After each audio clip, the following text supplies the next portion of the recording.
Des élèves ont-ils tenu des propos racistes et antisémites? C'est ce qu'affirment des profs du lycée professionnel Denis Garnier de Bron qui se sont mis en grève aujourd'hui.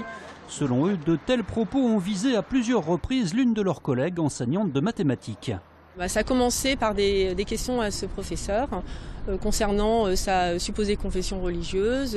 Est-ce que vous êtes musulmane? Est-ce que vous êtes juive? Quand elle a demandé pourquoi on lui posait cette question, les élèves ont dit parce que vous êtes bronzé. On lui parlait de saucissons qu'on allait manger au déjeuner. Donc c'était des provocations incessantes.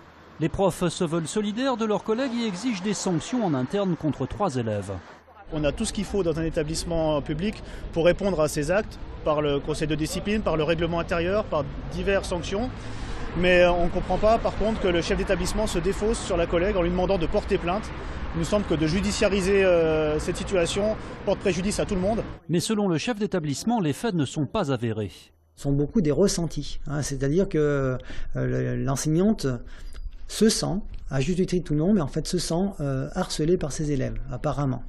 Si on regarde les faits, il n'y a pas de faits qualifiables pour un conseil de discipline concernant ces jeunes. Donc, moi je prends de la hauteur par rapport à ça, du recul. Le rectorat a été informé de la situation. L'enseignante en question, très perturbée selon ses collègues, n'était pas au lycée aujourd'hui.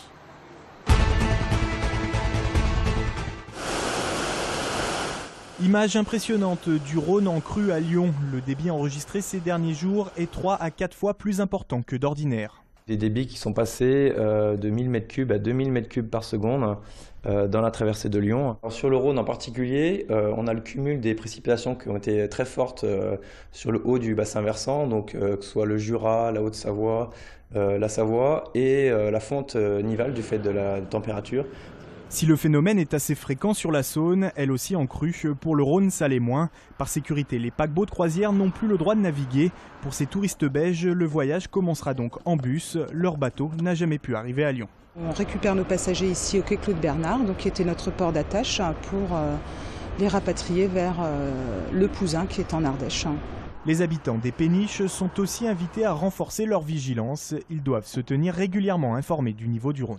Tout est prévu dès le départ pour que le Rhône puisse monter ou descendre sans qu'on ait de soucis. On est accroché derrière ce qu'on appelle des ducs d'Albe. C'est les grands pieux marrons que vous voyez là. Et on est retenu, donc on est posé contre, on est tenu par des câbles à la rive. Ce qui fait que quand ça monte, le bateau monte le long du duc d'Albe ou il descend le long du duc d'Albe. Les rives de Saône sont elles aussi impraticables. L'épisode de crue devrait durer jusqu'à la fin de la semaine.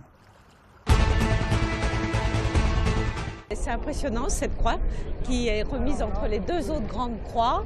Pour moi, c'est la croix qui veille sur Lyon. Émotion ce matin sur l'esplanade de Fourvière. La nouvelle croix sommitale, 2 mètres de large, 1,64 mètres de hauteur, d'un poids de 2 tonnes, a été montée au sommet du fronton de la basilique. L'ancienne datait de 1896, trop dangereuse. Elle avait été retirée en octobre dernier. Elle a été beaucoup triturée et des gens sont venus remplacer des morceaux de pierre qui étaient tombés par des ragréages. On appelle ça des ragréages. C'est de la pâte à modeler si vous voulez, et ils ont fait ça avec des clous qui ont rouillé. Alors ces clous ayant rouillé, ils ont gonflé, ils ont fait exploser la matière et ça devenait très dangereux évidemment pour les gens qui passent en dessous. Non restaurable, une nouvelle croix a donc été sculptée à l'identique dans la pierre. Un travail minutieux et titanesque qui a duré 4 mois. Il faut imaginer le gros bloc de pierre, le bloc capable, qui fait en gros 2 mètres par 2 mètres par 80 d'épais, et dans lequel il a fallu tailler successivement tous les plans qui sont les plans d'avancement de la sculpture. Et il y a les choses qui sont très finies, comme l'autre côté pour le blason. Et il y a les choses que j'ai laissées un peu gradiner, comme ça, brutes, parce que justement ça accroche la lumière. Et le but du jeu, c'est d'avoir quand même des lumières, des fonds. Il faudra attendre cet été la suppression des échafaudages sur le fronton de la basilique pour pouvoir admirer cette nouvelle croix sommitale.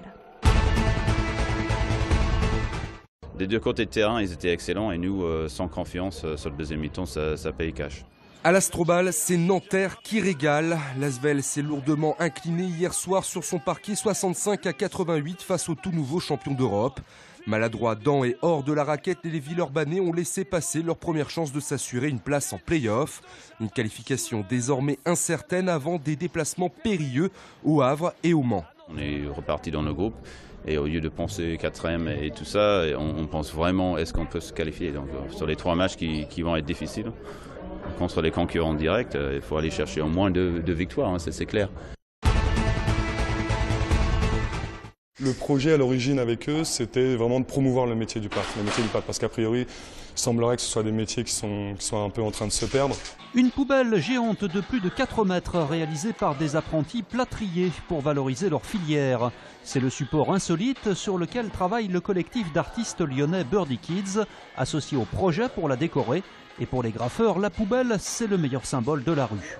On avait envie de mettre un peu en valeur non seulement cet objet, mais les gens qui travaillent autour de cet objet, c'est-à-dire les gens de la rue qui nettoient nos rues, etc., qui nous permettent de vivre dans des conditions agréables. Et il se trouve que le volume en lui-même, on trouvait ça cool, on trouvait ça beau. En fait, une poubelle, je trouve ça beau.